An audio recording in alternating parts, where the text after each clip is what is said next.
حیا کے کچھ فوائد دیکھیں گے. ایمان اور حسن اسلام کے خصائل میں سے ایک ہے.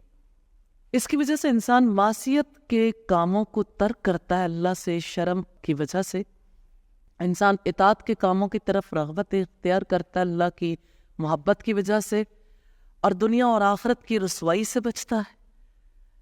پھر حیا ایمان کی شاخوں میں سے ایک بنیادی شاخ ہے، اور حیا کی وجہ سے انسان کو وقار نصیب ہوتا ہے. اسی وجہ سے جو شخص عزت اور اکرام کا مستحق ہوتا ہے انسان اسے کبھی ایذا نہیں دیتا.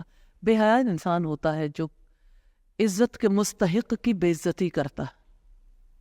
تو سب سے پہلے انسان کے اندر سے حیا جاتی ہے. اسی وجہ سے بے حیا ہوتے ہیں وہ لوگ جو اپنے والدین کی عزت نہیں کرتے، اساتذہ کی عزت نہیں کرتے، اپنے سے بزرگوں کی عزت نہیں کرتے.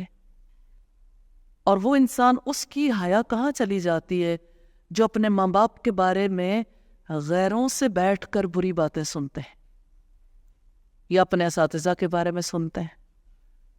یہ حیا ہے جو انسان کو بری بات سوچنے سے بھی روکتی ہے.